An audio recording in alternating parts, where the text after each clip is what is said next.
So hello guys, welcome back to Ozone Classes. तो last lecture में हमने coordination compounds का लेक्चर कंप्लीट कर लिया था। होप कि आप नोट्स बना लिए होंगे और आज हम लोग करेंगे क्वेश्चंस की प्रैक्टिस। और जितने भी क्वेश्चंस होंगे वो कहाँ के होंगे, वो एनसीईआरटी बेस्ड होंगे। ठीक है, तो अब मजा आने वाला है। अगर अच्छे से नोट्स बना लिए होंगे और रिवीजन कर लिए होंगे तो एक एक क्वेश्चन को धुआं धुआं कर दोगे। तो चलो साथ साथ क्वेश्चन को फटाफट उड़ाते हैं। ठीक है, चलो उससे पहले मैं आपको बता दूं कि लास्ट ईयर मैंने इसी चैनल ओजोन क्लासेस पर ही फिजिकल केमिस्ट्री का हर एक चैप्टर और ऑर्गेनिक केमिस्ट्री का हर एक चैप्टर कंप्लीट करवा दिया था।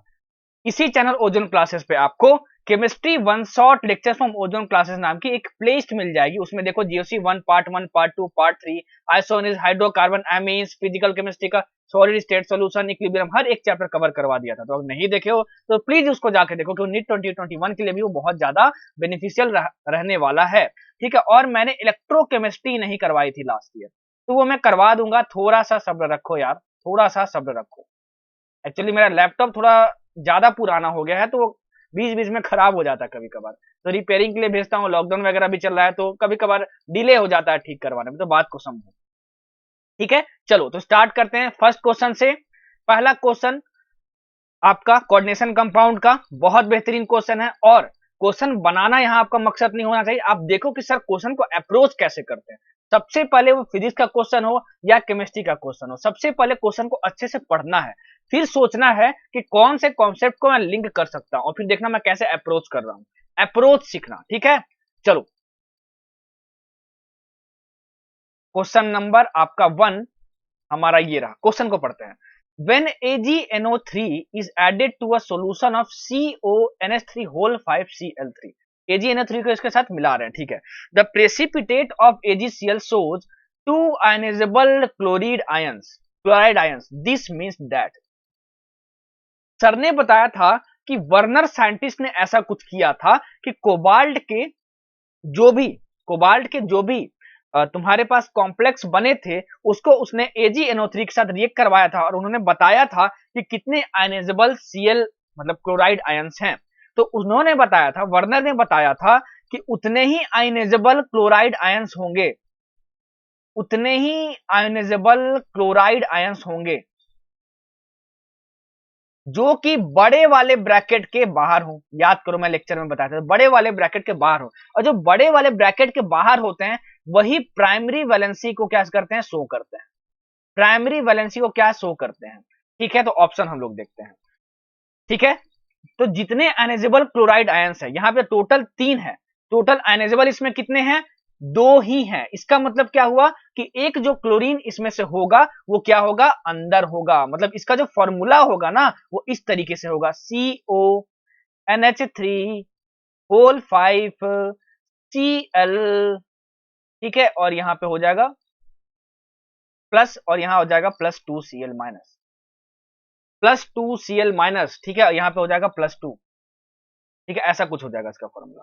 देखो सही लिखा है मैंने, 2 आयनाइजेबल क्लोराइड आयंस हैं। इसका मतलब क्या हुआ कि 2 प्लस और यहाँ 2Cl माइनस। अच्छा, ये -2 और +2 तुम्हारा न्यूट्रल हो जाएगा। ठीक है, और ये तुम्हारा बन जाएगा यहाँ पे Cl2 बन जाएगा यहाँ पे। ठीक है ना, Cl2 बन जाएगा।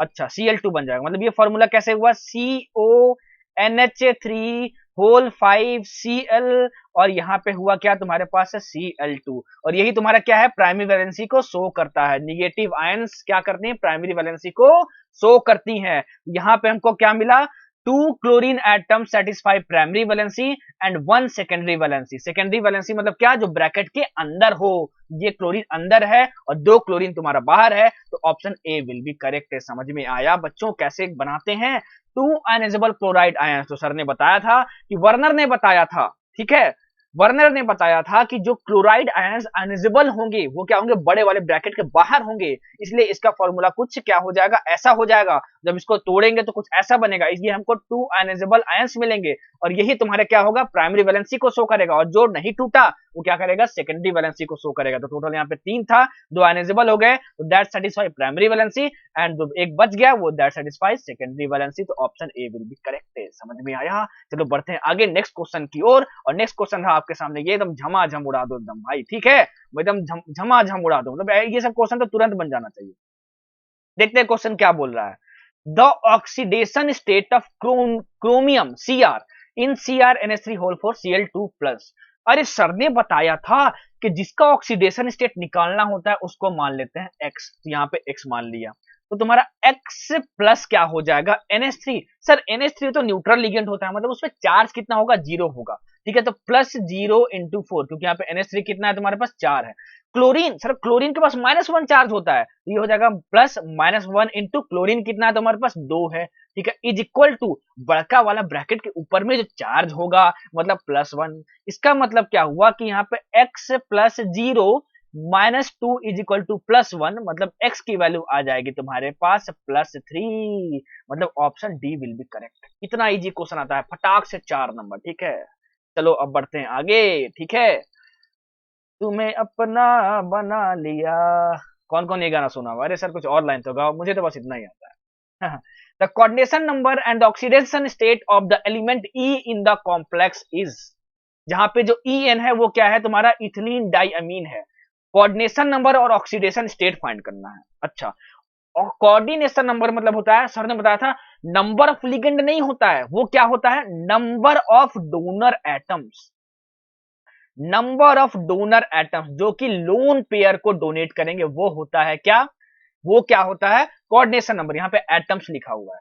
अच्छा, यहाँ जो तुम्हारा En है वो क्या है, डाइडेंटेट लिगेंड्स है, डाइडेंटेट लिगेंड है। और जो C2O4 है ऑक्सोलेट आयन, वो भी क्या है तुम्हारा, डाइडेंटेट लिगेंड है। क्या है, डाइडेंटेट लिगेंड है। अच्छा, डाइडेंटेट लिगेंड मतलब क्या होता है, उसमें 2 डोनर एटम्स होंगे, क्या होंगे, 2 डोनर एटम्स होंगे जो कि लोन पेयर डोनेट कर सकते हैं। तो En में तुम्हारा डाइडेंटेट लिगेंड है, तो यहाँ पे 2 डोनर एटम्स है। En कितना है टोटल, 2 है, तो 2 × 2 4, मतलब यहाँ 4 डोनर एटम्स हो गए। यहाँ पे देखते हैं C2O4 ऑक्सोलेट आयन डाइडेंटेट लिगेंड है, तो यहाँ भी 2 होगा तुम्हारे पास डोनर एटम। C2O4 कितना है, सिर्फ 1 है, तो 4 + 2 तुम्हारा 6 हो गया, क्या 6 हो गया तुम्हारा कोऑर्डिनेशन नंबर। तो सबसे पहले क्या किया करो कि ऑप्शन एलिमिनेट करने की कोशिश किया करो, तब आगे सॉल्व किया करो, नीट में भी, ठीक है। तो ऑप्शन सी नहीं हो सकता और ऑप्शन बी नहीं हो सकता, तो कोऑर्डिनेशन नंबर या तो 6 होगा, दोनों में सिर्फ ए और डी में है, ठीक है। हमको ऑक्सीडेशन स्टेट फाइंड करना ही पड़ेगा क्योंकि यहाँ पे 6 और 6 दो ऑप्शन में। अच्छा, तो जरा इसको मैं तोड़ूंगा, और ये पूरा अगर न्यूट्रल कंपाउंड है तो ये कैसे टूटेगा, देखो, En2 C2O4, और ये हो जाएगा प्लस, और यहाँ हो जाएगा NO2 माइनस, क्योंकि NO2 के पास -4 होता है। अच्छा, इतना हमको समझ में आ गया। अब हमको ऑक्सीडेशन स्टेट E का फाइंड करना है, तो इसको मैं X मान लेता हूं, तो ये हो गया तुम्हारे पास X प्लस, और ये है तुम्हारा क्या, इथेन 1,2 डाइअमीन। ये क्या होता है, न्यूट्रल होता है, इस पे चार्ज 0, ये हो गया 0 × 2, ठीक है, प्लस C2O4 ऑक्सोलेट आयन, इस पे -2 चार्ज इज इक्वल टू तुम्हारे पास कितना हो जाएगा, +1, मतलब X की वैल्यू हो गई तुम्हारे पास +3। इसका मतलब क्या हुआ, तुम्हारे पास जो ऑक्सीडेशन स्टेट हो गया +3 हो गया, मतलब option D will be correct. Oxidation state 3 और कोऑर्डिनेशन नंबर आप 6 निकाल ही चुके थे, समझ आया। अप्रोच सीखो भाई, ठीक है, कैसे कॉन्सेप्ट अप्लाई करके क्वेश्चन बनाया जाता है। चलो next question, an example of ambidentate ligand is, ambidentate ligand का एग्जांपल, अरे सर प्यार मोहब्बत से और प्रेम से सर आपने बताया था एनसीईआरटी के बेसिस पे कि कहीं भी आपको HCN- मिल जाए या फिर आपको मिल जाए NO2-, ये कहीं भी दिख जाए तो समझ जाना कि ये क्या, कौन सा लिगेंड है, एम्बीडेंटेट लिगेंड है, और इसको हम लोग क्या बोलते हैं, थायोसाइनेटो बोलते हैं। क्या बोलते हैं, थायोसाइनेटो बोलते हैं। तो ये option D will be correct, ambidentate ligand है ये, ठीक है। चलो बढ़ते हैं आगे, और आगे ये क्वेश्चन रहा बहुत बेहतरीन क्वेश्चन है भाई, सीखना। ये कॉन्सेप्ट मैंने बताया है, पता नहीं कौन कौन से बच्चे नोट्स में डालेंगे, क्योंकि मैंने बोल के बताया, तो देखता हूं यहाँ पे चेक भी हो जाएगा किससे बन रहा है किससे नहीं बन रहा है, ठीक है। देखते हैं क्वेश्चन क्या बोल रहा है, बहुत बेहतरीन क्वेश्चन है भाई। The stabilisation of coordination compounds due to chelation is called the chelate effect. Chelate effect मैंने बताया था क्या, रिंग बना लेता है, ठीक है, रिंग बना लेता है। अच्छा, विच of the following is the most stable complex species, और सर आपने बताया था कि कीलेट इफेक्ट कहां देखा जाता है, जहां पे डाइडेंटेट लिगेंड हो, ट्राइडेंटेट लिगेंड हो, या फिर उससे ज्यादा हो, ठीक है। मतलब यूनिडेंटेट के साथ, यूनिडेंटेट के साथ तुम्हारा नहीं देखा जाता कीलेट इफेक्ट, बाकी सारे अगर कोई भी लिगेंड प्रोड्यूस हो, मतलब अगर वहां प्रेजेंट हो, डाइडेंटेट हो, ट्राइडेंटेट हो, कोई भी डेंटेट हो, ठीक है, तो वहां पे किलेक्ट इफेक्ट होता है। और सर किलेक्ट इफेक्ट आपने बताया था और हमने नोट्स में डाला था कि किलेक्ट इफेक्ट मतलब क्या होता है कि वो रिंग बना लेता है, और रिंग बना लेता है तो उसकी स्टेबिलिटी बहुत ही ज्यादा हो जाती है। तो आप चारों कंपाउंड को देखो, चारों कोऑर्डिनेशन कंपाउंड को देखो यहाँ पे कि जो तुम्हारा यहाँ पे लिगेंड है वो CO है तुम्हारा, ये तुम्हारा क्या होता है यूनिडेंटेड लिगेंड, यूनिडेंटेड लिगेंड। यहाँ पे तुम्हारा CN माइनस लिगेंड है तुम्हारा, ये क्या होता है तुम्हारे पास यूनिडेंटेड लिगेंड, यूनिडेंटेड लिगेंड। यहाँ है तुम्हारे पास H2O, ये क्या होता है, ये भी होता है यूनिडेंटेड लिगेंड। अच्छा, तो इन दोनों तीनों में तो किलेशन इफेक्ट आएगा ही नहीं, किलेट इफेक्ट आएगा ही नहीं। यहाँ पे है ऑक्सलेट आयन, ऑक्सलेट आयन तुम्हारा जो होता है वो क्या होता है, वो होता है डाइडेंडेट। यहाँ तुम्हारा क्या होता है रिंग फॉर्मेशन पॉसिबल है, और रिंग फॉर्मेशन को ही बोलते हैं किलेक्ट इफेक्ट। और रिंग फॉर्मेशन हो गया ना भाई तो वो उसकी स्टेबिलिटी और ज्यादा हो जाती है। तो option c will be correct. आया समझ में? याद करो, मैं नोट्स में बोलकर बताया था कि नहीं बताया था, कि बोला था कि नहीं कि ये नोट्स में डाल लेना। ठीक है, ऐसे क्वेश्चन को अप्रोच करते हैं, तब धुआं धुआं कर देंगे भाई। ठीक है, चलो बढ़ते हैं आगे। प्यार हुआ इकरार हुआ अपन की तू अपन तेरा। चलो अब ये हो गया। नेक्स्ट क्वेश्चन हमारे सामने ये रहा, which of the following complexes are homoleptic. बाप रे बाप, होमोलेप्टिक अब बोलोगे सर, हम तो आपके स्टूडेंट हैं। होमोलेप्टिक का मतलब होता है कि जहां पे सिर्फ one type of ligand present हो, वन टाइप ऑफ लिगेंड जहां पे प्रेजेंट हो। तो वन टाइप ऑफ लिगेंड कहां कहां प्रेजेंट है, देखो कोबाल्ट के साथ यहाँ NH3 सिर्फ एक लिगेंड है, तो ये तो तुम्हारा होमोलेप्टिक होगा। यहाँ कोबाल्ट के साथ NH3 भी है और Cl भी है, तो ये तुम्हारा होमोलेप्टिक नहीं होगा। यहाँ निकल के साथ सिर्फ Cn है, तो ये होमोलेप्टिक होगा। यहाँ Na के साथ NH3 भी है और Cl भी है, तो ये होमोलेप्टिक नहीं होगा। मतलब ये दोनों हेट्रोलेप्टिक हैं और ये दोनों होमोलेप्टिक है, मतलब फर्स्ट एंड थर्ड, मतलब D option will be correct. ठीक है, आया समझ में? कुछ भी नहीं था क्वेश्चन में, एकदम धुआं धुआं कर देना था, एकदम गर्दा उड़ा दोगे भाई, एकदम गर्दा, अगर नोट्स अच्छे से बनाए हो तो। चलो अब नेक्स्ट क्वेश्चन रहा आपके सामने ये, नेक्स्ट क्वेश्चन है IUPAC पे। चलो देखते हैं, बहुत इजी है। The IUPAC name of NiNH3 whole 4 NiCl4। बाप रे बाप, ई कैसा कंपाउंड है सर? अरे भाई इस पे कोई भी चार्ज दिख रहा है तो ये पूरा कोऑर्डिनेशन कॉम्प्लेक्स तुम्हारा क्या है, कोऑर्डिनेशन कंपाउंड क्या है तुम्हारे पास, न्यूट्रल है। तो इसको मैं कटायन और अनायन में तोड़ता हूं। ठीक है, तो ये तुम्हारे पास कितना हो जाएगा, NiNH3 होल 4, और ये हो जाएगा तुम्हारे पास प्लस, और ये हो जाएगा तुम्हारे पास NiCl4, और ये हो जाएगा तुम्हारे पास माइनस, और प्लस माइनस मिलके एक साथ लिखा हुआ है, इसलिए यहाँ पे कोई चार्ज नहीं है। अच्छा, अब इसकी नेमिंग करनी है, तो सर ने बताया था कि कभी भी अगर कटायन और अनायन दोनों प्रेजेंट होते, देखना फर्स्ट रूल में, ठीक है, जो भी रूल्स बताया था उसमें फर्स्ट पॉइंट देखना, वहां लिखा था कि जब कटायन होता है that is named first, cation is named first. तो सबसे पहले नेमिंग तो इसका हम लोग करेंगे। अच्छा, तो इसका अगर हम लोग नेमिंग करेंगे भाई इसका हम लोग नेमिंग करेंगे, तो देखो सबसे पहले हम लोग क्या करना है, ऑक्सीडेशन स्टेट निकालना। देखो यहाँ पे एक बता रहा हूँ, बहुत बेहतरीन तरीके चीज बताने वाला हूँ। यहाँ ऑक्सीडेशन स्टेट निकालना है। सबसे पहले इसका नेमिंग करेंगे, तो इसका x मान लेते हैं ऑक्सीडेशन स्टेट। तो NH3 तुम्हारा न्यूट्रल होता है, तो x plus zero is equal to, अगर यहाँ पे +1 मैंने लिया तो ये +1 हो गया, तो x इज इक्वल टू +1। मतलब कि इसका नेमिंग करोगे कटायन का, तो तुम्हारे पास निकेल का ऑक्सीडेशन स्टेट 1 होना चाहिए, लेकिन इस सब में 2 दिया हुआ है। इसका मतलब क्या हुआ कि यहाँ पे 2 प्लस चार्ज होगा, और यहाँ पे अगर 2 प्लस चार्ज होगा तो यहाँ भी 2 माइनस चार्ज होगा, क्योंकि हमको तो नहीं पता ना, 2 प्लस और 2 माइनस को भी हम लोग अगर मिला देंगे तो हमारे पास न्यूट्रल कंपाउंड ही बनेगा। समझ में आया बच्चों? तो इस 2 2 2 को देख के आप ये बोल सकते हो कि ये यहाँ पे 2 प्लस स्टेट में है। क्या है? 2 प्लस स्टेट में है।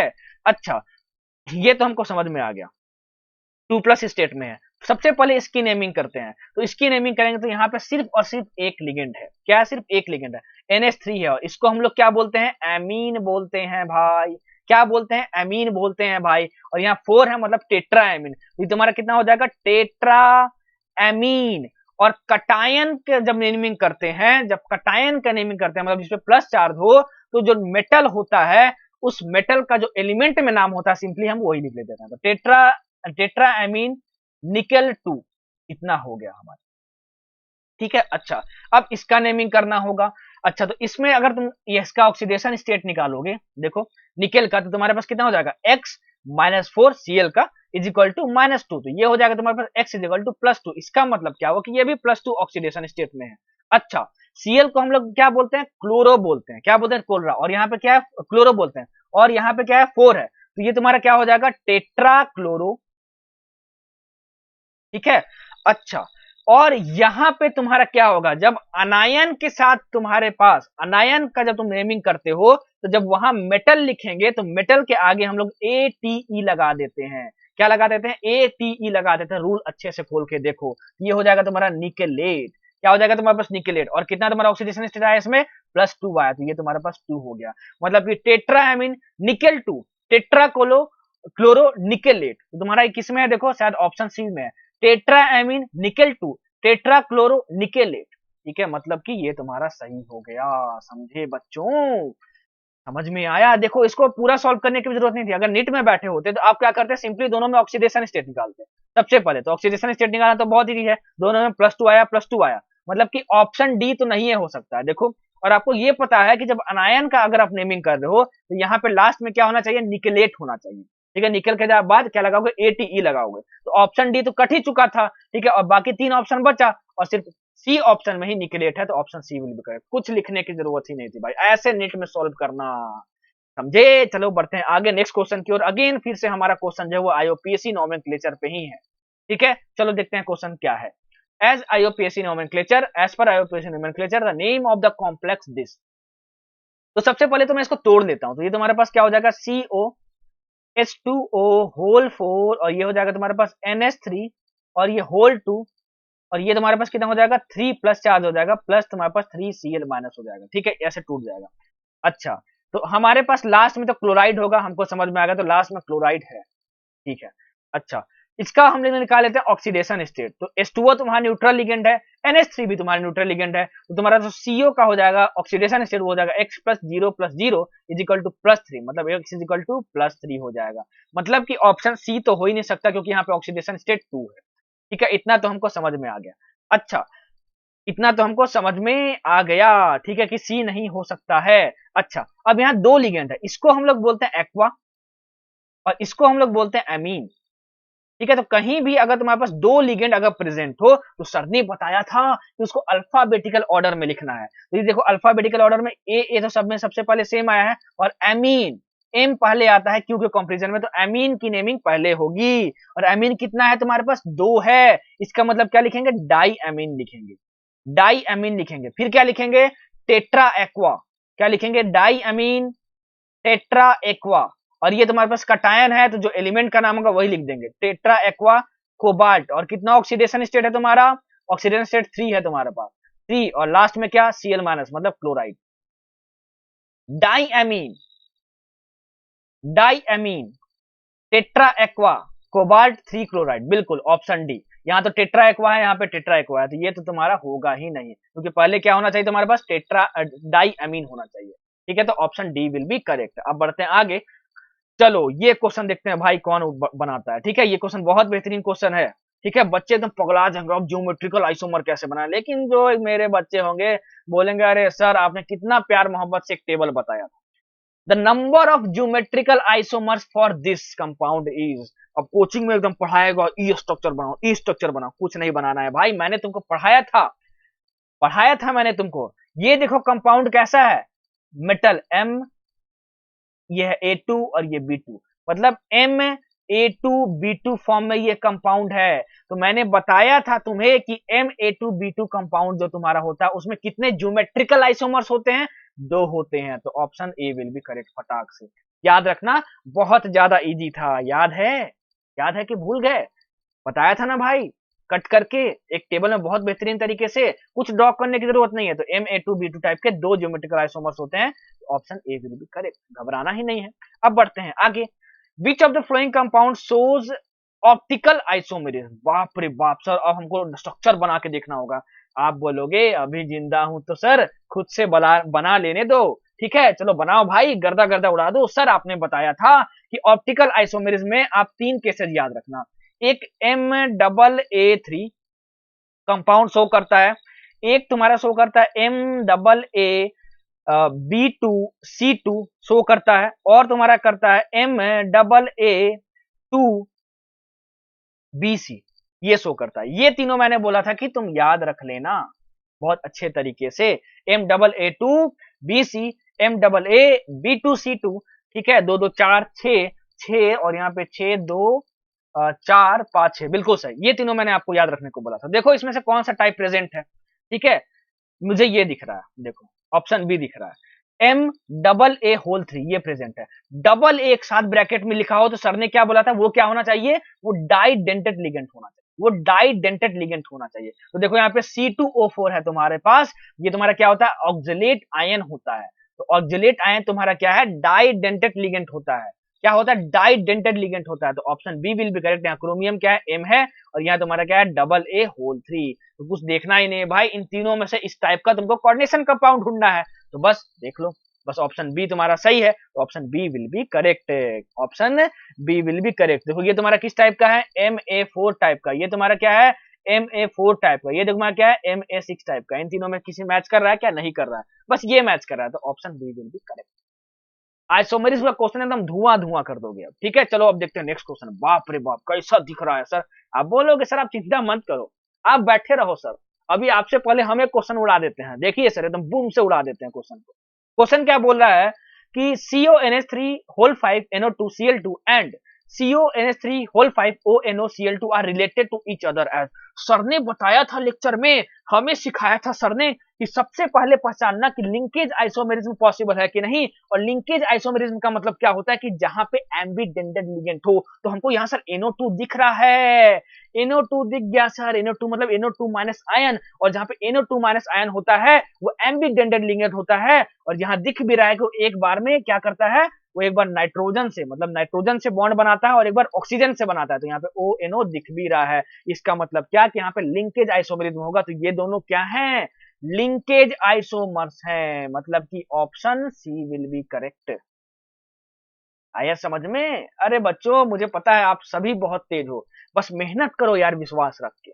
यकीन मानो जो हमारा सिग्मा स्टार 2.0 वाला बैच आने वाला है, लॉन्च होने वाला है, उसके साथ साथ आप मेहनत कर दोगे ना, वो 50 दिन का क्रैश कोर्स है एक तरह से, तो मजा आ जाएगा भाई, ठीक है। और नहीं ज्वाइन कर पाए तो वो भी कोई बात नहीं, मैं तुम्हें रिकमेंड करूंगा कि ज्वाइन कर लेना। नहीं ज्वाइन कर पाए तो कोई बात नहीं, आपको क्या करना है, आपको अपनी सोच अच्छी रखनी कि इन 50 दिन में मैं उखाड़ के फेंक सकता हूँ, ठीक है। आप अपनी दिद्दू दीदी को देखोगे, मैं नाम तो नहीं लूंगा, अब दिद्दू दीदी को देखोगे जिसको कुछ भी नहीं आता है, तो भाई लास्ट के 50 दिन बर्बादी होंगे आपके, ठीक है। 5 जगह वीडियो देखोगे तो बर्बादी होंगे।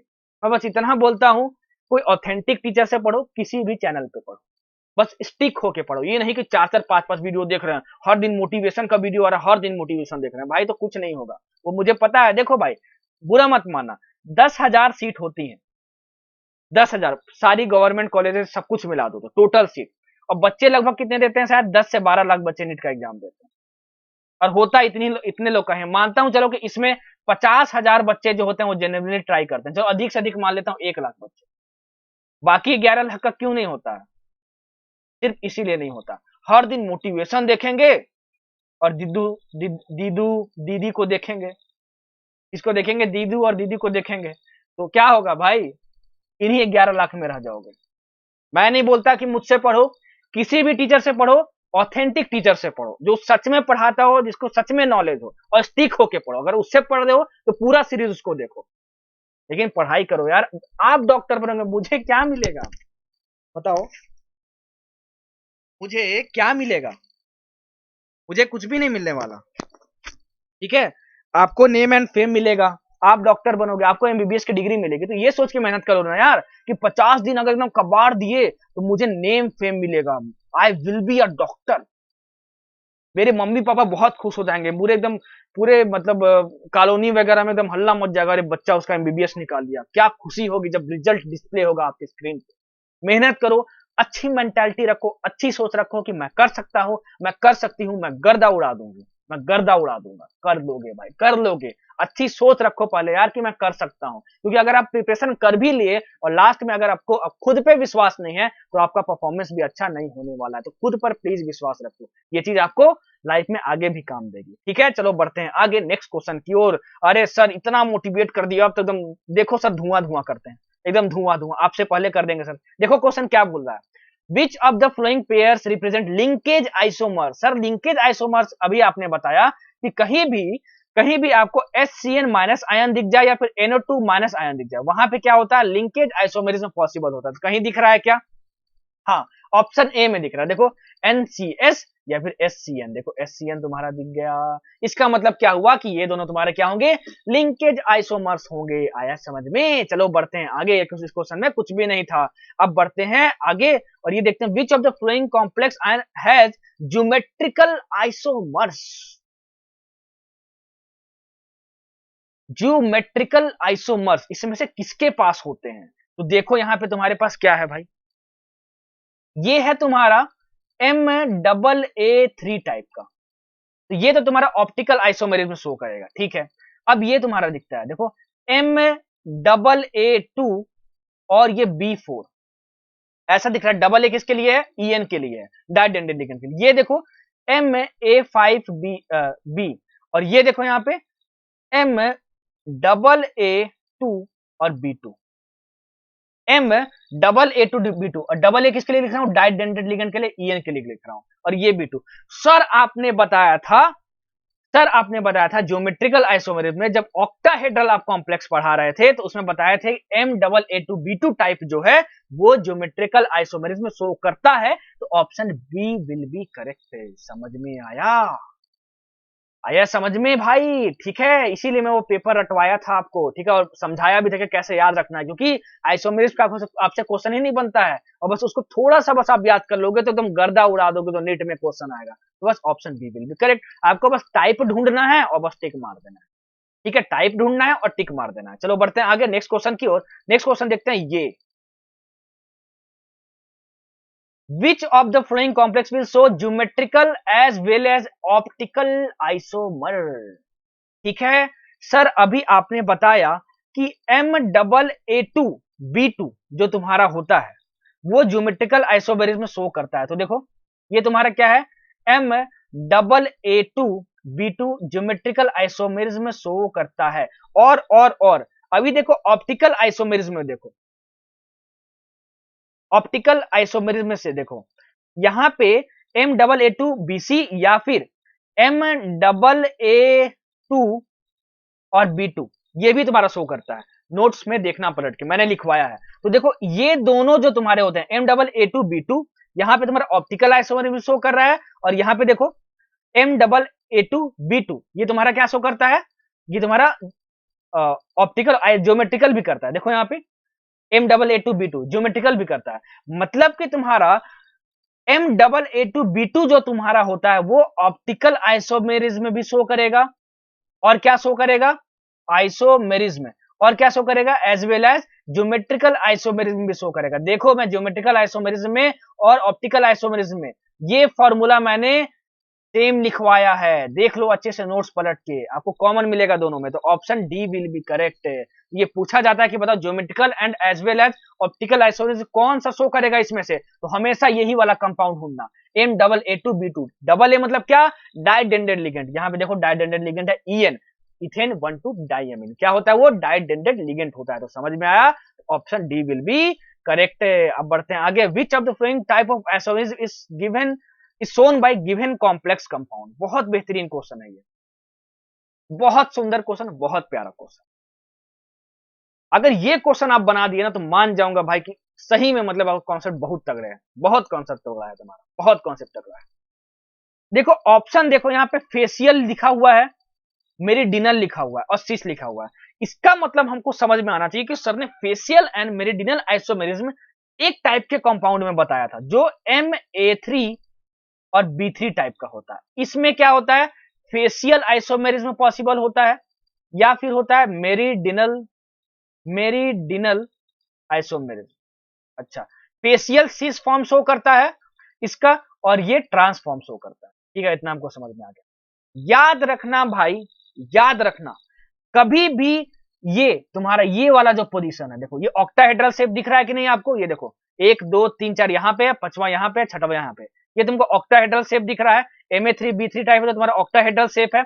अच्छा, कभी भी ऑक्टाहेड्रल शेप में ये कोबाल्ट के ऊपर और कोबाल्ट के नीचे, मतलब यहाँ कोई भी मेटल हो सकता है, मेटल के नीचे और मेटल के ऊपर अगर दोनों सेम ग्रुप लगे हो तो वो हमेशा कौन सा आइसोमेरिज्म शो करेगा, मेरिडिनल आइसोमेरिज्म शो करेगा।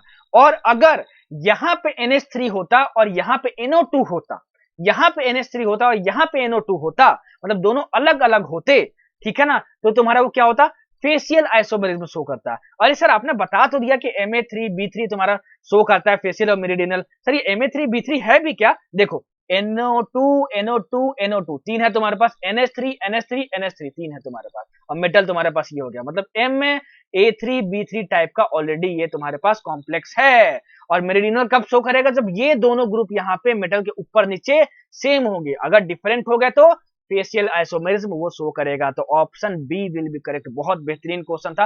होप कि आप यहाँ पे एक नया कॉन्सेप्ट सीखोगे। और आपको क्या करना है, अरे हमको पता है सर, हम आपकी पूरी सीरीज देखते हैं, नया कॉन्सेप्ट सीखने को मिला तो हम लोग नोट्स में डाल देंगे, आप चिंता मत करो। अरे ऐसे सीखोगे, मोटिव रखोगे सीखने का, तो हमेशा तरक्की करोगे, याद रखना। अब बढ़ते हैं आगे नेक्स्ट क्वेश्चन की ओर।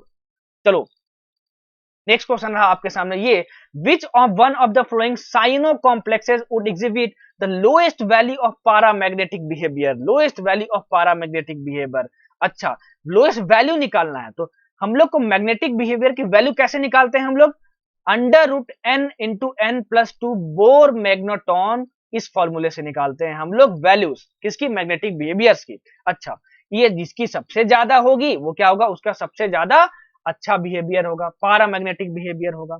अच्छा सबसे पहले हम लोग पहला कंपाउंड देखते हैं, COCN6 3-। अच्छा ठीक है, तो हमको क्या देखना होगा इसके लिए, नंबर ऑफ अनपेयर्ड इलेक्ट्रॉन देखना होगा, क्योंकि एन का मतलब क्या होता है, number of unpaired electron. Number of unpaired electron, approach सीखना भाई, अप्रोच पे ज्यादा ध्यान देना, ठीक है, आपसे बने ना बने लेकिन अप्रोच सीख लोगे तो आगे पक्का बनेगा आपसे, आगे पक्का बनेगा आपसे। अच्छा COCN6 3-, तो नंबर ऑफ अनपेयर्ड इलेक्ट्रॉन चाहिए, मतलब वो कॉन्फ़िगरेशन सबसे पहले लिखना पड़ेगा, ठीक है। अच्छा COCN6 3-। अच्छा यहाँ पे ऑक्सीडेशन स्टेट निकालते हैं कोबाल्ट का, इसका x मान लेते हैं, CN तुम्हारा क्या होता है, -1 चार्ज का होता है, 6 है तो यहाँ पे -6, मतलब तुम्हारे पास x plus -6 is equal to total -3, मतलब x is equal to +3 oxidation state है इसका। अच्छा तुम्हारे पास जो कोबाल्ट होता है उसका 27 होता है, तुम्हारे पास कोबाल्ट का 27 होता है, तो तुम्हारे पास Ar3D7 4s2 18 2 20 27, बिल्कुल कॉन्फ़िगरेशन सही है। तो अगर मैं CO3+ का लिखूंगा, क्योंकि यहाँ पे CO तुम्हारा जो है +3 ऑक्सीडेशन स्टेट में है, तो यहाँ से 3 इलेक्ट्रॉन निकालना होगा, 2 और 1 3, मतलब 3D6 बचा तुम्हारा, क्या बचा, 3D6 बचा तुम्हारे पास। तो 3D6 लिखते हैं इलेक्ट्रॉनिक कॉन्फ़िगरेशन, 1 2 3 4 5 और ये 6। अब तुम्हारे पास जो CN है वो क्या है, CN तुम्हारा स्ट्रॉन्ग लिगेंड, और जैसे वो अप्रोच मारेगा भाई, ये क्या होता है 3D होता है, और ये होता है 4s, और आगे क्या होता है 4p होता है, ठीक है। लेक्चर में मैंने बताया था आपको, जैसे ही CN जो है तुम्हारा अप्रोच मारेगा, किसको मारेगा अप्रोच, तुमको अप्रोच मारेगा, किसको, कोबाल्ट को मारेगा, तो ये क्या होगा, इलेक्ट्रॉन की पेयरिंग हो जाएगी, क्योंकि CN- स्ट्रॉन्ग लिगेंड होता है, क्या होता है, स्ट्रॉन्ग लिगेंड होता है। तो इसकी पेयरिंग यहाँ पे हो जाएगी और इसकी पेयरिंग यहाँ पे हो जाएगी। इसका मतलब क्या, ये तुम्हारा कुछ ऐसा दिखेगा, 1 2 3 4 5 6, ठीक है, कुछ इस तरीके से दिखेगा। तो यहाँ पे नंबर ऑफ अनपेयर्ड इलेक्ट्रॉन कितने हुए, 0 बचेंगे, तो n इज इक्वल टू 0 हो जाएगा। मतलब कि तुम्हारी वैल्यू कितनी आ जाएगी यहाँ पे इसकी, 0 + 0 × 2, मतलब 0 × 2 मतलब कितनी हो जाएगी, 0 हो जाएगी। अब 0 से कितनी वैल्यू कम हो सकती है भाई, क्योंकि इसकी वैल्यू तो नेगेटिव में हो नहीं सकती, क्योंकि ये अंडर रूट है तुम्हारा, तो option A will be correct, इसकी ही lowest value of paramagnetic behaviour होगी।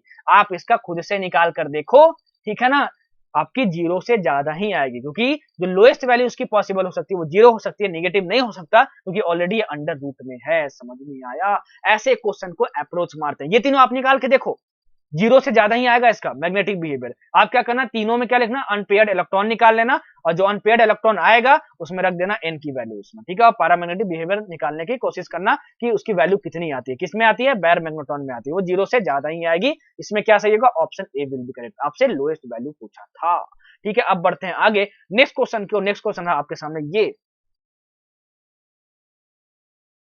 Which of the following facts about the complex CrNH3 6Cl3 is wrong? Wrong कौन सा है आपको बताना है, ठीक है। सबसे पहले हम लोग क्या करते हैं, इसका ऑक्सीडेशन स्टेट निकालना होगा, तो इसको पहले तोड़ लेते हैं कटायन और अनायन में। तो कटायन अनायन में तोड़ोगे तो ये हो जाएगा CrNH3 6 और ये हो जाएगा 3+ और ये हो जाएगा 3Cl-। अच्छा NH3 जो होता है तुम्हारे पास न्यूट्रल लिगेंड होता है, उसके पास 0 चार्ज होता है, तो इसका मैं अगर x मान लेता हूं ऑक्सीडेशन स्टेट, तो x प्लस 0 इंटू 6 मतलब 0 इज इक्वल टू +3, मतलब हो गया x इज इक्वल टू +3 हो गया। तुम्हारे पास क्या हो गया, x इज इक्वल टू तुम्हारे पास +3 हो गया। ठीक है, x के साथ तुम्हारे साथ क्या हो गया, +3 हो गया। ये क्या होगा, क्रोमियम का ऑक्सीडेशन स्टेट। अब एक चीज यहां पे ध्यान रखना, जो NH3 होता है ना, वो हमेशा स्ट्रॉन्ग लिगेंड की तरफ बिहेव नहीं करता है। मैंने नोट्स में क्या लिखवाया था, स्ट्रॉन्ग लिगेंड लिखवाया था। ये हमेशा नहीं करता है। अगर NH3 क्रोमियम के साथ जुड़ा हो तो वो वीक लिगेंड की तरफ बिहेव करता है। नोट्स में डाल लेना, मैंने नहीं बताया था। और अगर ये कोबाल्ट या निकेल के साथ जुड़ा होता है तो वो किसके साथ कैसा एक्ट करता है, ये स्ट्रॉन्ग लिगेंड की तरह एक्ट करता है। स्ट्रॉन्ग लिगेंड की तरह एक्ट करता है कौन, NH3। इस चीज को नोट्स में डाल लेना भाई। तो यहां पे तुम्हारा जो क्रोमियम है, ठीक है, वो NH3 के साथ जुड़ा हुआ है। तो क्रोमियम जब NH3 के साथ जुड़ा होता है तो NH3 वीक लिगेंड की तरह बिहेव करता है। ठीक है, वीक लिगेंड की तरह बिहेव करता है। अच्छा, तो वीक लिगेंड की तरह बिहेव करेगा NH3, तो मतलब कि यहाँ पे क्या होगा, पेयरिंग पॉसिबल नहीं है। अच्छा, तो Cr3 प्लस का हम लोग लिखते हैं ऑक्सीडेशन स्टेट, क्योंकि यहाँ पे +3 ऑक्सीडेशन स्टेट में है ये। ठीक है, चलो इसका कन्फिगरेशन कैसा होता है, Ar3D5 4s1। क्रोमियम क्या होता है ये, ठीक है, क्रोमियम क्या होता है, 18 19 24, बिल्कुल सही। अच्छा, 3 निकालना है तो 1 2, मतलब ये हो गया तुम्हारे पास 3D3, ये हो जाएगा तुम्हारे पास 3D3 हो जाएगा, 1 2 3 ऐसे, ये हो जाएगा 1 2 और ये 3 हो जाएगा। यहाँ पे क्या होता है, 4s होता है, और आगे क्या होता है तुम्हारे पास, 4p होता है, तुम्हारे पास 4p होता है। तो यहाँ पे जो NH3 है वो किसके साथ जुड़ा हुआ है, क्रोमियम के साथ। तो कैसा लिगेंड होगा, वो वीक लिगेंड की तरह बिहेव करेगा। लेकिन कहीं भी NH3 अगर कोबाल्ट और निकेल के साथ आपको दिख जाए तो वो स्ट्रॉन्ग लिगेंड की तरह बिहेव करेगा। सर बोलोगे और कुछ भी आ गया, तो और कुछ नहीं आएगा नीट पॉइंट ऑफ व्यू से। ठीक है, देखो तुम्हारा जो CO मिल गया कहीं पे, CN- कहीं पे मिल गया तुमको, और अगर तुमको NO2- मिल गया, तो ये हमेशा किसी भी मेटल के साथ जुड़ा हो, ये हमेशा स्ट्रॉन्ग लिगेंड की तरह बिहेव करेगा, स्ट्रॉन्ग लिगेंड की तरह बिहेव करेगा। लेकिन NH3 के केस में थोड़े बहुत एक्सेप्शन होते हैं। NH3 के केस में अगर वो क्रोमियम के साथ जुड़ा हो तो वीक लिगेंड की तरह बिहेव करता है, और अगर कोबाल्ट और निकेल के साथ जुड़ा हो तो वो स्ट्रॉन्ग लिगेंड की तरह बिहेव करता है। तो यहाँ पे देखो क्रोमियम के साथ जुड़ा हुआ है NH3, तो वीक लिगेंड, तो यहाँ पे पेयरिंग नहीं होगी। और पेयरिंग अगर नहीं होगी तो जाहिर सी बात है कि ये पैरामैग्नेटिक होगा। ठीक है, क्योंकि अनपेयर्ड इलेक्ट्रॉन है यहाँ पे। ठीक है, the complex involve D2sp3 hybridisation, बिल्कुल यहाँ पे D2, ये दो D यूज होगा, और ये S और ये P3, तो D2sp3 बिल्कुल सही। And is octahedral in shape, बिल्कुल सही, क्योंकि D2sp3 हाइब्रिडाइजेशन है तो ऑक्टाहेड्रल शेप ही होगा, ये भी सही है। The complex is an outer orbital complex, बिल्कुल गलत है भाई, बिल्कुल गलत है। ये तुम्हारा इनर ऑर्बिटल कॉम्प्लेक्स है, क्योंकि ऐसे 3D ऑर्बिटल्स का यूज हो रहा है जहां पे पहले, और जहां जिस ऑर्बिटल्स में पहले इलेक्ट्रॉन थे पूरी तरीके से वैकेंट नहीं था, इन डी ऑर्बिटल्स का हाइब्रिडेशन में यूज हो रहा है। So it is an inner orbital complex. तो ये सी ऑप्शन तुम्हारा गलत हो जाएगा तुम्हारा। ठीक है, तो ऑप्शन डी देखने की जरूरत ही नहीं है, नहीं भी पता होता उसके बारे में तो कोई बात नहीं होती, सी इज रॉन्ग। ठीक है, बढ़ते हैं आगे नेक्स्ट क्वेश्चन की ओर। बेहतरीन क्वेश्चन, देखते हैं ये क्वेश्चन क्या बोल रहा है। Which of the following complex ion is not expected to absorb visible light. देखो, ऐसा कॉम्प्लेक्स आयन है विजिबल लाइट ऑब्जर्व नहीं कर सकता है जिसके पास अनपेयर्ड इलेक्ट्रॉन्स 0 हो। ये मैंने अपने लेक्चर में भी बताया था, क्योंकि अगर विजिबल लाइट को एब्जॉर्ब करना है तो अनपेयर्ड इलेक्ट्रॉन्स का होना जरूरी है। इस चीज को याद कर लो, अगर वो विजिबल लाइट को ऑब्जर्व नहीं कर सकता है, इसका मतलब वहां पे अनपेयर्ड इलेक्ट्रॉन्स 0 होंगे। कितने होंगे, 0 होंगे। तो देखते हैं इसमें अनपेयर्ड इलेक्ट्रॉन्स 0 किसमें आ रहे हैं। चलो, तो इसमें निकेल का ऑक्सीडेशन स्टेट निकालो जरा। तो निकेल का निकालो, तो निकेल का कितना आ जाएगा, x-4 इज इक्वल टू -2, मतलब यहाँ पे आ जाएगा +2। यहाँ पे देखो क्रोमियम का NH3 न्यूट्रल लिगेंड होता है, तो x plus 0 into 6 is equal to +6, ये हो गया +3। यहाँ पे देखो H2O न्यूट्रल लिगेंड है, तो यहाँ पे Fe का कितना हो जाएगा, +2, और यहाँ निकेल का कितना हो जाएगा, यहाँ भी हो जाएगा +2। अच्छा, निकेल का एटॉमिक नंबर कितना होता है, 28 होता है, क्रोमियम का होता है 24, ठीक है, Fe का होता है 26, निकेल का फिर से यहाँ पे 28। अच्छा, इलेक्ट्रॉनिक कन्फिग्रेशन लिखने की कोशिश मैं करता हूं। ठीक है, चलो इसका कन्फिग्रेशन लिखते हैं। ये +2 स्टेट में है और इसका 28 है निकेल का। यहाँ ये +2 स्टेट में है और यहाँ भी प्लस 2 स्टेट में, लेकिन दोनों में डिफरेंस क्या है, यहाँ पे वीक लिगेंड है और यहाँ पे तुम्हारा H2O हमेशा वीक लिगेंड होता है। H2O कहीं भी हो तो वीक लिगेंड होगा, Cn- कहीं भी हो तो स्ट्रॉन्ग लिगेंड होगा। यहाँ पे जो क्रोमियम है, क्रोमियम के साथ क्या जुड़ा हुआ है, NH3 जुड़ा हुआ है, तो यहाँ पे NH3 क्या है तुम्हारे पास, वीक लिगेंड है, तुम्हारा क्या है, वीक लिगेंड है। अच्छा, यहाँ पे हम लोग देखते हैं NiCN4 2-, ठीक है। अच्छा, तो इसका कॉन्फ़िगरेशन लिखूंगा तो निकल का अगर मैं लिखता हूं तो क्या होगा, Ar3D8 4s2, बिल्कुल सही। ये +2 स्टेट में तो यहां से निकाल लिए, तो यहाँ पे 8 इलेक्ट्रॉन बचा हुआ, मतलब Ni2+ का क्या होगा तुम्हारे पास, 3D8 होगा यहाँ पे। तो लिखता हूं मैं 3D8, 1 2 3 4 5 6 7 और 8, ठीक है। और हमको यहाँ पे दिख रहा है कि यहाँ Cn जो है तुम्हारा वो क्या है, तुम्हारा Cn जो है तुम्हारा वो स्ट्रॉन्ग लिगेंड है, तो इसकी पेयरिंग कर देगा इन दोनों इलेक्ट्रॉन की, तो ये इलेक्ट्रॉन यहाँ पे आ जाएगा, तो आपके पास कोई भी अनपेयर्ड इलेक्ट्रॉन नहीं मिलेगा, और कहीं भी अनपेयर्ड इलेक्ट्रॉन अगर 0 मिल जाए तो वो विजिबल लाइट को एब्जॉर्ब नहीं कर सकता, और वही आपसे पूछा हुआ है, तो option A will be correct है। बाकी एक और ऑप्शन को मैं लेके आपको दिखा देता हूँ, CrNH, ये Cr3+ स्टेट में है, ठीक है। तो Cr3+ स्टेट में होगा तो तुम्हारे पास क्या हो जाएगा, Ar3D5 4s1 होता है सिर्फ क्रोमियम का, 3 निकालना है इसमें से, तो ये निकाल दो और 2 इसमें से निकाल, 3D3, तो यहाँ पे D में 3 इलेक्ट्रॉन होंगे इसमें, और यहाँ पे NH3 वीक लिगेंड की तरह बिहेव करेगा क्योंकि क्रोमियम के साथ जुड़ा हुआ है, तो 3 अनपेयर्ड इलेक्ट्रॉन इसमें ऑलरेडी होंगे, ये तुम्हारा विजिबल लाइट को ऑब्जर्व कर सकता है, ठीक है। वैसे यहाँ पे देखो तुम्हारा क्या है, Ni2+ है, यहाँ भी Ni2+ था, तो कॉन्फ़िगरेशन तो कुछ ऐसा ही दिखेगा, लेकिन यहाँ पे दो जो इलेक्ट्रॉन्स थे अनपेयर्ड, वो पेयरिंग अब नहीं कर पाएंगे क्योंकि यहाँ पे वीक लिगेंड हो जाएगा, तो यहाँ भी अनपेयर्ड इलेक्ट्रॉन्स होंगे, इसलिए तुम्हारा क्या होगा, अनपेयर्ड इलेक्ट्रॉन्स होंगे तो ये भी विजिबल लाइट को एब्जॉर्ब कर सकता है। ये अब तुम अपने से देख लेना, मुझे सिखाना काम था, मैंने सिखा दिया, ठीक है। तो option A will be correct, मैंने बताया कैसे, क्योंकि यहाँ पे 0 अनपेयर्ड इलेक्ट्रॉन्स आ रहे हैं, ठीक है। तो इस पॉइंट को लिख लेना, ऐसा कॉम्प्लेक्स आयन कहीं भी अगर तुमको अनपेयर्ड इलेक्ट्रॉन 0 मिल जाए तो विजिबल लाइट को एब्जॉर्ब नहीं कर सकता, और विजिबल लाइट को अगर ऑब्जर्व नहीं कर सकता तो एक्साइटेशन नहीं हो सकता, तो दैट विल बी कलरलेस, ठीक है। चलो बढ़ते हैं आगे, बोलो झमाझम, 1 2 3 4 5 6 7 8 9 10 11 12 13 14, बोलो 14, बोलो जिंदाबाद लॉसर, जिंदाबाद लॉसर, अरे जिंदाबाद लॉसर नहीं, जिंदाबाद मेरे बच्चों, सभी कोई सक्सेसफुल बनो, मेरी ब्लेसिंग हर एक बच्चे के साथ, ये नहीं कि 2 लोग के साथ, मेरी ब्लेसिंग हर एक बच्चे के साथ, कोई भी बच्चा कमजोर नहीं होता, कमजोर होती है उसकी सोच, अगर सोच को मजबूत कर लोगे और हमेशा दिमाग में रहेगा कि किस तरीके से पढ़ना है, तो हमेशा सक्सेसफुल बनोगे। अभी नहीं बन पाए तो आगे कभी ना कभी बन जाओगे, ठीक है। चलो, which of this statements about COCN63- is true, इसके बारे में सही क्या है।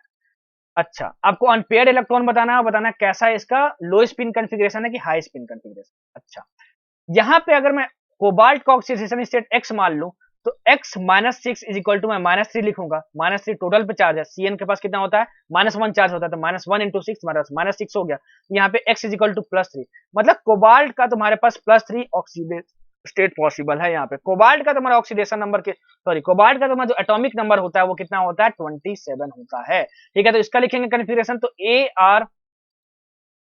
Ar3D7 4s2, ठीक है, बिल्कुल सही। 3 इलेक्ट्रॉन निकालना है तो ये 2 निकालो, एक इसमें से निकाल लो, तो बचेगा तुम्हारे पास क्या, Ar3D6 बचेगा तुम्हारे पास, 3D6 बचेगा, तो मैं लिखता हूं यहाँ पे 3D6, 1 2 5 गोदम डब्बा बना लो भाई, ये 3D होता है और ये 4s होता है और आगे 4p होता है। चलो 6 इलेक्ट्रॉन को भरो, 1 2 3 4 5 6 7, नहीं 6 भरना है, ठीक है। अच्छा, अब हमको पता है कि जो Cn होता है वो क्या होता है, Cn होता है तुम्हारा स्ट्रॉन्ग लिगेंड, तो यहाँ पे पेयरिंग हो जाएगी, यहाँ पे पेयरिंग हो जाएगी और ये इलेक्ट्रॉन यहाँ पे आ जाएगा और ये इलेक्ट्रॉन यहाँ पे आ जाएगा, ये जो दोनों ऑर्बिटल्स हैं वो खाली हो जाएंगे भाई। इसका मतलब यहाँ पे कि कोई भी अनपेयर्ड इलेक्ट्रॉन नहीं होगा, मतलब ऑप्शन बी और ए तो नहीं हो सकता क्योंकि यहाँ पे 4 अनपेयर्ड इलेक्ट्रॉन लिखा हुआ है, तो या तो सी होगा या तो डी होगा, और अगर ये डी ऑर्बिटल खाली हो जाएंगे तो जाहिर सी बात है ये 2 डी ऑर्बिटल्स हाइब्रिडेशन में यूज होंगे, ठीक है। तो तुम्हारे पास क्या होगा, अगर इनर डी, ये तुम्हारा कैसा कॉम्प्लेक्स होगा, इनर कॉम्प्लेक्स होगा, इनर ऑर्बिटल कॉम्प्लेक्स होगा, इनर ऑर्बिटल कॉम्प्लेक्स को ही क्या बोलते हैं, लो स्पिन कॉम्प्लेक्स या फिर low spin configuration. So it has no unpaired electrons and will be in a high sorry it has no unpaired electrons and will be in a low spin configuration. Option D will be correct.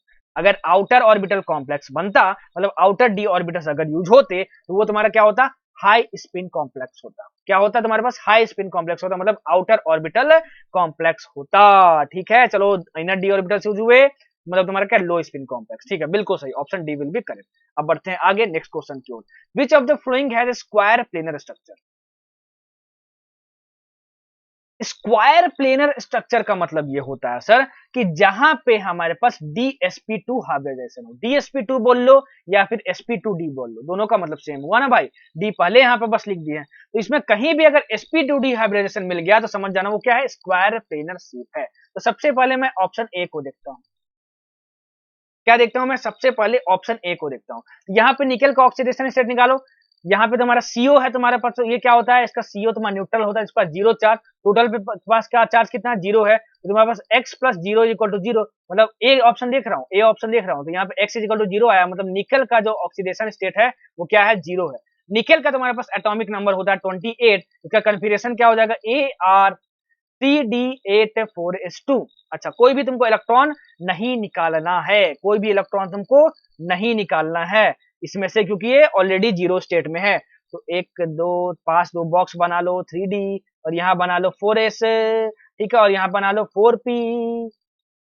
चलो तो भरते हैं, ठीक है, तुमको 8 electron बनना है, तो ये इसका ये बाद में भले लिखा जाता है n इक्वल टू 4 की वजह से, क्योंकि आउटर मोस्ट सेल हो जाता है, लेकिन इसकी एनर्जी कम होती है 3D से, मैं एटॉमिक स्ट्रक्चर में पढ़ा चुका हूं। तो पहले इलेक्ट्रॉन यहां भरेंगे, अगर 4s में भर पा रहे हैं तो 1 2 3 4 5 6 7 और यहाँ पे 8। ठीक है, अब तुम्हारे पास जो सी होता है वो स्ट्रॉन्ग लिगेंड होता है, तो इनकी पेयरिंग हो जाएगी भाई। क्या हो जाएगी, पेयरिंग हो जाएगी भाई। ठीक है, तो यहाँ तुम्हारे पास क्या हो जाएगा, पेयरिंग हो जाएगा। तो पेयरिंग अगर हो जाएगा तो तुम्हारा ऐसा कुछ बनेगा, फिर देखो 1 2 3 4 5 6 7 और 8, और ये दोनों है जंप होके यहाँ पे आ जाएगा ये वाला। ठीक है, अच्छा तो तुम्हारे पास क्या खाली बचा, ये बचा, और तुम्हारे पास ये बचा, ये खाली बचा तुम्हारे पास। तुमको कितना एकोमोडेट करना है लोन पेयर, सीओ तुम्हारा होता है यूनिट डेंडेड लिगेंड, तो मतलब तुम्हारे पास 4 लोन पेयर तुमको एकोमोडेट करना, तो 4 लोन पेयर तो यहीं पे एकोमोडेट हो जाएगा, 1 2 3 4 5 6 7 8। ठीक है, 4 लोन पेयर, ठीक है, क्योंकि 4 लोन पेयर मतलब 8 इलेक्ट्रॉन हुए तुम्हारे पास, मतलब कि sp3 हाइब्रिडाइजेशन, और sp3 हाइब्रिडाइजेशन होगा मतलब ये तुम्हारा कैसा होगा, टेट्राहेड्रल शेप होगा। चलो अब हम लोग देखते हैं ऑप्शन सी, हम देखते हैं, ठीक है, ऑप्शन सी में क्या आ रहा है, इसका ऑक्सीडेशन स्टेट निकालो, तो Ni2+ आ जाएगा।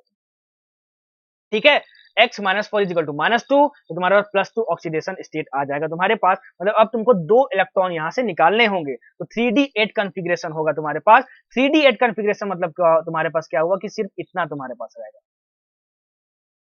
1 2 3 4 5 6 7 8।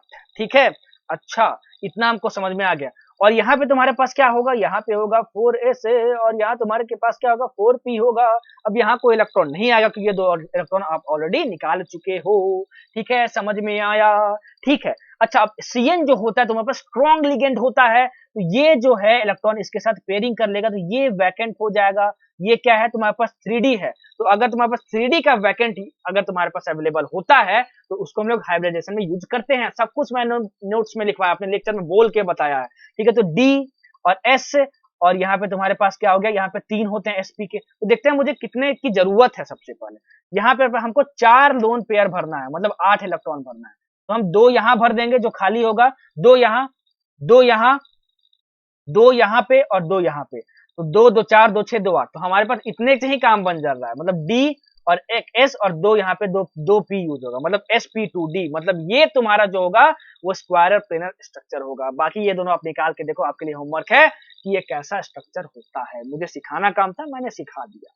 ठीक है, तो ये स्पेशल केस था, ध्यान रखना, ये चीज मैंने आपको नहीं बताया था। ठीक है, कभी भी स्ट्रॉन्ग लिगेंड होगा, और अगर 4s में तुम्हारे पास इलेक्ट्रॉन पेयर है, मतलब 2 इलेक्ट्रॉन्स हैं तुम्हारे पास, और स्ट्रॉन्ग लिगेंड होगा, और 3D में अगर वैकेंट ऑर्बिटल तुमको मिल रहा है तो ये दोनों उसमें जंप कर जाते हैं। ठीक है सर, इलेक्ट्रॉनिक कॉन्फ़िगरेशन हमको लिखने नहीं आता, एटॉमिक स्ट्रक्चर का वीडियो देखो, क्योंकि वहां इलेक्ट्रॉनिक कॉन्फ़िगरेशन आपको अगर लिखने नहीं आता तो भाई कोऑर्डिनेशन कंपाउंड में फंसते रह जाओगे हमेशा। ठीक है, चलो बढ़ते हैं आगे नेक्स्ट क्वेश्चन की ओर। नेक्स्ट क्वेश्चन रहा आपके सामने ये, और देखते हैं क्वेश्चन क्या बोल रहा है। In which of the following complexes of the CO will the magnitude of del nought be the highest. Del nought मतलब तुम्हारे पास क्या हुआ सर, आपने बताया था प्यार मोहब्बत और प्रेम से, अभी जिंदा हूं तो जी लेने दो, और क्वेश्चन सर मुझे अभी बना लेने दो, आप रुक जाओ सर। अरे सर हम धुआं धुआं कर दिए, उड़ा दिए सर क्वेश्चन को। अब बताइए सर आप सोल्यूशन। चलो बताता हूँ। CFC वैल्यू आपको निकालना। CFSE जो वैल्यू होती है वो होती है -0.4x प्लस 0.6y। ये क्या होता है, जो T2G में जितने हैं इलेक्ट्रॉन और इसमें तुम्हारे पास EG में जितने इलेक्ट्रॉन। T2G मतलब क्या होता है, DXY, याद है। T2G मतलब होता है, डेल नॉट मतलब क्या होता है, ऑक्टाहेड्रल कॉम्प्लेक्स में, ये बताया था। O मतलब क्या होता है, ऑक्टाहेड्रल, और डेल T मतलब क्या होता है, ये टेट्राहेड्रल के लिए होता है। ठीक है, तो ऑक्टाहेड्रल के लिए जब हम लोग लिखते हैं CFSE की वैल्यू, तो ये हम लोग लिखते हैं ये T2G में जितने इलेक्ट्रॉन्स होते हैं और Y मतलब EG में जितने इलेक्ट्रॉन्स होते हैं। इतना हमको समझ में आ गया। अच्छा ठीक है, इसमें तुम कोबाल्ट का ऑक्सीडेशन स्टेट निकालो, कितना आ जाएगा। एक्स ए में देखो, x -6 इज इक्वल टू -3 मतलब x इज इक्वल टू +3। ठीक है, अच्छा x इज इक्वल टू +3 मतलब CO3+। कोबाल्ट का ऑक्सीडेशन नंबर कितना होता है, सॉरी एटॉमिक नंबर कितना होता है, 27। तो कॉन्फ़िगरेशन इसका क्या लिखोगे, AR3D7 4s2। आपको 3 इलेक्ट्रॉन निकालना है, तो 2 यहां से निकालो, एक यहां से निकालो, तुम्हारे पास क्या बचेगा, AR3D6 बचेगा। कितना बचेगा तुम्हारे पास, AR3D6 बचेगा तुम्हारे पास। ठीक है, AR3D6 बचेगा तुम्हारे पास, मतलब D ऑर्बिटल्स में 6 इलेक्ट्रॉन को भरना है, हमको समझ में आ गया। अब हमको CFSE वैल्यू निकालने के लिए हमको T2G और EG वाला कॉन्फ़िगरेशन लिखना होगा। ठीक है, तो अब मैं कैसे लिखूंगा, T2G लिख लूंगा और EG लिख लूंगा। सबसे पहले किसमें भरेंगे, इसमें भरेंगे। ठीक है, इसमें भरेंगे। अच्छा, इसमें भरेंगे तो आपको 6 भरने हैं ना, आपको 6 भरने हैं। अच्छा आपको 6 भरने हैं यहाँ पे। ठीक है, तो ये देखो तुम्हारे पास ये T2G होता है और ये तुम्हारे पास EG होता है, ये T2G होता है और यहाँ पे EG होता है। 6 इलेक्ट्रॉन भरने हैं, यहाँ पे 1 2 3। ठीक है, यहाँ पे ये हुआ, और यहाँ पे देखो तुम्हारा स्ट्रॉन्ग लिगेंड है। तो कभी भी स्ट्रॉन्ग लिगेंड होता है तो अगर पेयरिंग करना होता है और पॉसिबल होता है तो हम लोग वो कर देते हैं। स्ट्रॉन्ग लिगेंड जब भी होगा तो वहां पेयरिंग हो जाती है, मैंने बताया था अपने लेक्चर में। ठीक है, जाके देखना। तो ये जो बाकी 3 के इलेक्ट्रॉन है, यहाँ बाकी 3 इलेक्ट्रॉन नहीं जाएंगे, यहाँ पे आ जाएंगे, ये ऐसे आ जाएंगे। ठीक है, मतलब यहाँ T2G में 6 इलेक्ट्रॉन हुए और EG में 0 हुए। यहाँ पे CFSE वैल्यू कितनी आ गई तुम्हारे पास, -0.4 इंटू 6 प्लस 0.6 इंटू EG में कितना है, 0 है। ये तुम्हारे पास कितना आ जाएगा, -2.4 आ जाएगा। तुमको क्या देखना, माइनस साइन के साथ नहीं देखना है, तुमको क्या देखना है, तुमको मैग्नीट्यूड देखना है बस। मैग्नीट्यूड इसका कितना हो जाएगा, 2.4 हो जाएगा। ठीक है, मैग्नीट्यूड मतलब प्लस साइन बस लेना है। इसका निकाल के तो मैंने तुमको बता दिया, इसका हम लोग निकालते हैं। चलो C2O4 3 मार, C2O4 मतलब -2 चार्ज होता है, तो यहाँ पे कोबाल्ट का निकालते हैं, तो x -6 इज इक्वल टू -3। इसका मतलब क्या हुआ, x is equal to +3, oxidation state यहाँ भी है। लेकिन यहाँ C2O4 ऑक्सलेट आयन, ये क्या होता है, वीक लिगेंड होता है, तो वीक लिगेंड होगा। ठीक है, तो वीक लिगेंड होगा तो क्या होगा देखते हैं। तो बी वाले में देखते हैं, तो बी वाले में भी कोबाल्ट +3 स्टेट में है, तो तुम्हारे पास कॉन्फ़िगरेशन तो ऐसा ही आएगा, AR3D6 आएगा। लेकिन अब जो इलेक्ट्रॉन भरना है वहां पे मजे की बात आ जाएगी। देखो यहाँ पे तुम्हारा क्या हो जाएगा, T2G, और ये तुम्हारा क्या हो जाएगा, EG। EG में कितने होते हैं, 2 बॉक्स, इसमें कितने होते हैं, 3 बॉक्सेस होते हैं। आपको 6 इलेक्ट्रॉन भरना है, और यहाँ वीक लिगेंड है, तो जाहिर सी बात है पेयरिंग पॉसिबल नहीं है। तो देखो यहाँ पे कैसे भरते हैं, यहाँ मजे की बात है।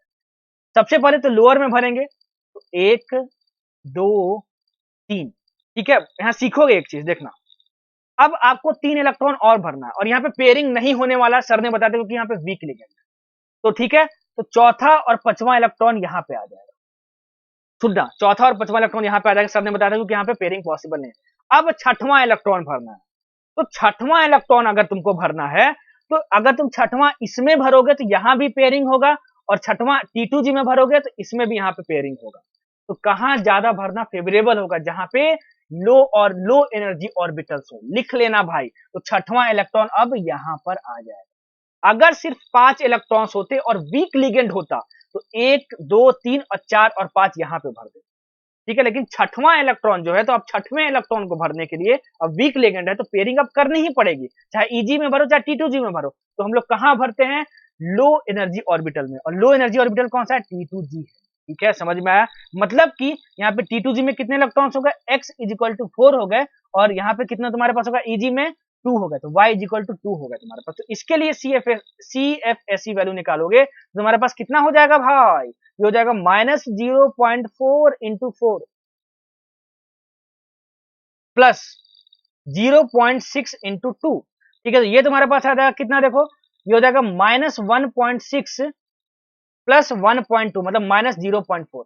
बाकी सबका भी निकाल के देखना, मैग्नीट्यूड आपका ऑप्शन ए में सबसे ज्यादा मैग्नीट्यूड आएगा, दैट इज 2.4 आएगा, ठीक है। 2.4 आएगा, 2.4 आएगा, ठीक है। अच्छा, एक ये बहुत स्पेशल केस है, मैं इसका छोटा सा आपको ट्रिक भी बता देता हूँ। ट्रिक आप चाहो तो नोट कर सकते हो, इंपॉर्टेंट नहीं है याद करना, तरीका तो यही है, तरीका मैंने आपको बता दिया। कभी भी अगर सेम मेटल हो चारों कॉम्प्लेक्सेस में और किसी में स्ट्रॉन्ग लिगेंड हो, तो उसकी CFSE वैल्यू सबसे ज्यादा होती है, CFSE की मैग्नीट्यूड की वैल्यू सबसे ज्यादा होती है, याद कर लो। यहां देखो कोबाल्ट है, कोबाल्ट है, कोबाल्ट है और कोबाल्ट है, सब में मेटल सेम है, ठीक है। सर ने बताया था कि CFSE वैल्यू सबसे ज्यादा उसमें होगी जहां पर सबसे ज्यादा स्ट्रॉन्ग लिगेंड होगा। तो सबसे ज्यादा स्ट्रॉन्ग लिगेंड कहां है, यहां पर है, देखो। और तीनों में क्या है, यहाँ पे वीक लिगेंड, ये भी वीक लिगेंड, और यहाँ पे भी वीक लिगेंड, सॉरी यहाँ पे कोबाल्ट के साथ तुम्हारा क्या है, ये तुम्हारा क्या होगा, स्ट्रॉन्ग लिगेंड होगा।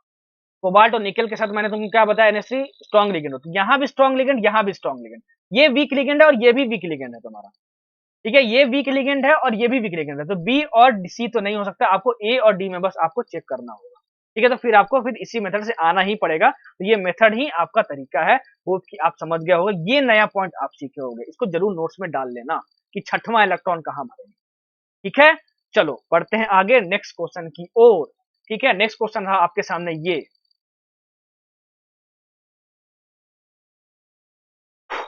among the ligands NH3 ENCN-CO the correct order of their increasing field strength is, ऐसा क्वेश्चन नीट 2020 में भी आ चुका है, अब बहुत इजी है, ये क्या है, स्पेक्ट्रोकेमिकल सीरीज पे क्वेश्चन बेस्ड है। मुझे तो बस तीन ही याद है भाई, कि सबसे ज्यादा CO होता है, उसके बाद होता है CN- और उसके बाद होता है NO2-, मुझे बस इतना ही याद है, देखता हूं। तो CO का किसी भी CN- से ज्यादा होना चाहिए, और सबसे पहले नंबर पे और दूसरे नंबर पे होना चाहिए। तो पहले नंबर पे CO है, दूसरे नंबर पे CN-, तो option A will be correct. मुझे और कुछ देखने की जरूरत ही नहीं है, क्योंकि CO के जस्ट बाद CN- आना ही चाहिए अकॉर्डिंग टू स्पेक्ट्रोकेमिकल सीरीज। मुझे बस ये तीनों याद है, इन तीनों से क्वेश्चन बन गया, ठीक है। चलो बढ़ते हैं आगे, लेकिन आपको पूरी स्पेक्ट्रोकेमिकल सीरीज याद रखनी है। चलो अब बढ़ते हैं आगे नेक्स्ट क्वेश्चन की ओर। नेक्स्ट क्वेश्चन रहा आपके सामने ये,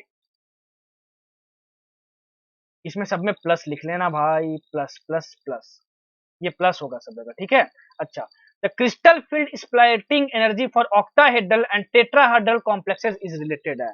अरे सर आपने बताया था हाईलाइट करके कि जो टेट्राहेड्रल कॉम्प्लेक्स में CFSE की वैल्यू होती है वो होती है 4/9 ऑफ डेल्टा नॉट। ऑप्शन किसमें सही है, option B will be correct. Direct याद रखने वाली चीज थी, आपसे बनना चाहिए, ठीक है। बढ़ते हैं आगे नेक्स्ट क्वेश्चन की ओर, बहुत बेहतरीन क्वेश्चन, बेहतरीन क्वेश्चन है, जितने भी बेहतरीन क्वेश्चन है सब मैं डाल दिया हूं इसमें। अब ये तो नहीं है भाई पॉसिबल कि अब इस पुशअप सीरीज में हर एक क्वेश्चन करवा दूं, अगर हर एक क्वेश्चन की बात होगी तो फ्यूचर में प्लान किया जाएगा कि हर एक पॉसिबल क्वेश्चन मैं करवा दूं, ठीक है। लेकिन यहाँ पे बहुत जो बेहतरीन क्वेश्चन कोऑर्डिनेशन कंपाउंड्स के बनते हैं और जो ज्यादातर पूछे जाते हैं वो सारे मैं यहाँ पे करवा रहा हूँ, ताकि आप सीख सको और कोऑर्डिनेशन से डरो मत।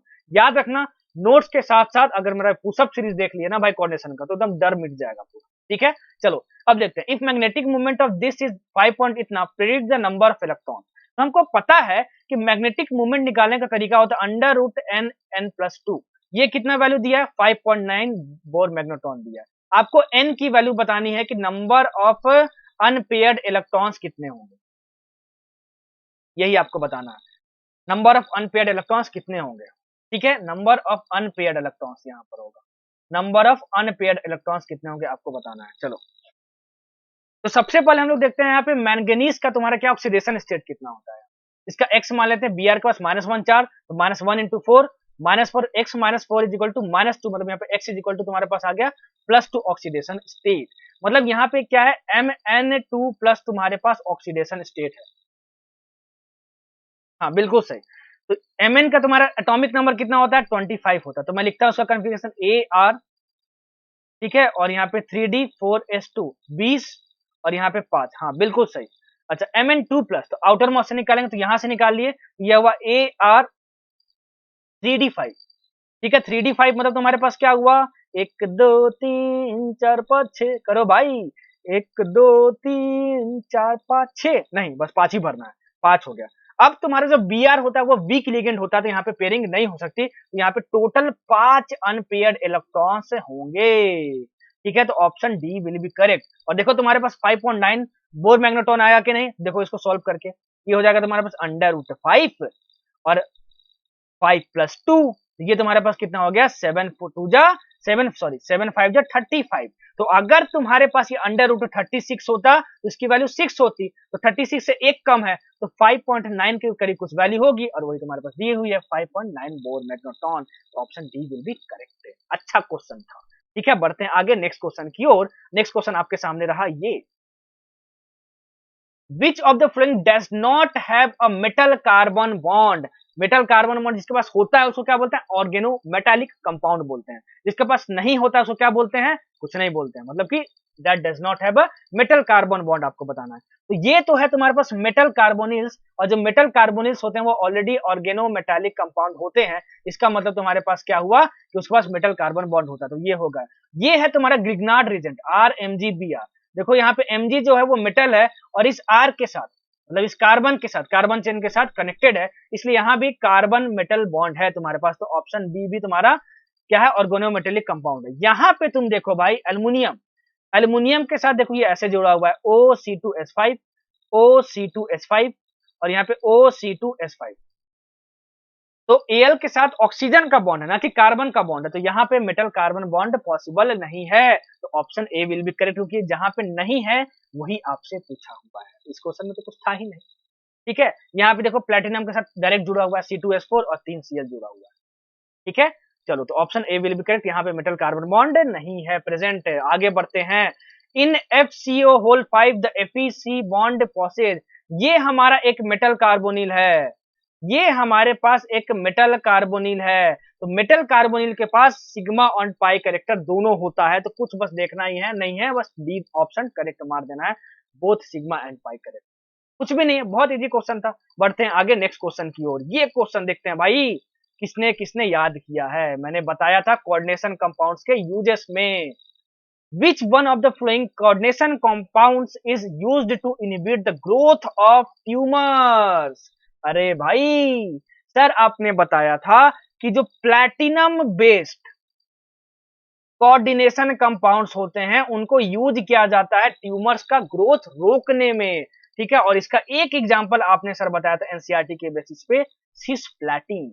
देखो सिस्प्लैटिन ऑप्शन में है क्या, बिल्कुल ऑप्शन डी। यहाँ पे देखो ट्रांसप्लैटिन भी है, तो बस प्लैटिन मत याद रखना, क्या याद रखना, सिस्प्लैटिन याद रखना, नहीं तो गलत करके आ जाओगे, नहीं तो छोड़ के आ जाओगे कि सिस मारे कि ट्रांस मारे, ठीक है। चलो बढ़ते हैं आगे नेक्स्ट क्वेश्चन की ओर। नेक्स्ट क्वेश्चन रहा आपके सामने ये, और हमारा ये लास्ट क्वेश्चन है, इसलिए सबसे सही बनना चाहिए, और बहुत ही बेहतरीन क्वेश्चन है, और कोऑर्डिनेशन कंपाउंड्स के यूजेस पे क्वेश्चन।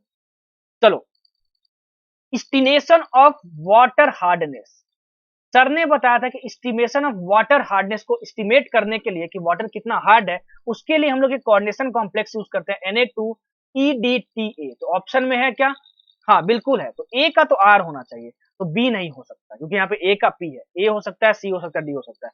एक्सट्रैक्शन ऑफ सिल्वर, या आप मेटलर्जी में पढ़े होंगे, एक्सट्रैक्शन ऑफ सिल्वर में हम लोग AgCN2- का यूज करते हैं, तो बी का तुम्हारे पास पी होना चाहिए, बी का तुम्हारे पास पी होना चाहिए, यहाँ पे बी में एस दिया है, तो ऑप्शन सी भी नहीं हो सकता है, तो अब ए होगा या तो डी होगा।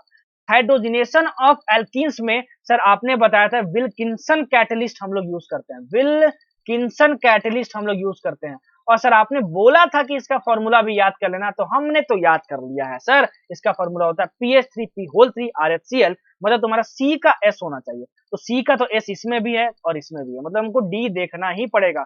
फोटोग्राफी, सर आपने बताया था व्हाइट एंड ब्लैक फोटोग्राफी में हम लोग Ag2O3 माइनस कोऑर्डिनेशन कॉम्प्लेक्स का यूज करते हैं। तो डी का तुम्हारे पास टी होना चाहिए, तो option A will be correct.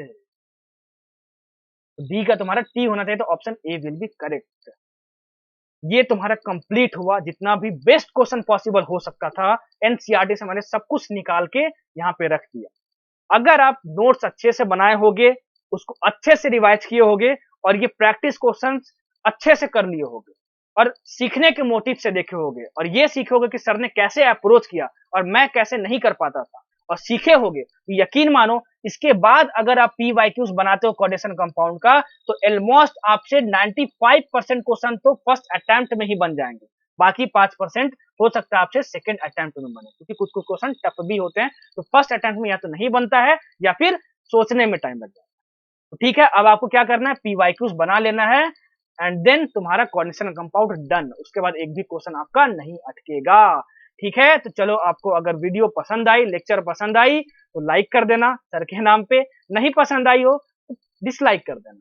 ठीक है, अगर चैनल का कंटेंट पसंद आता हो तो चैनल को सब्सक्राइब करो, दोस्तों के साथ शेयर करो, प्यार मोहब्बत प्रेम से पढ़ाई करते रहो, सबको ही तरक्की करो। ऑल द बेस्ट, और बस लगे रहो, रुकना नहीं।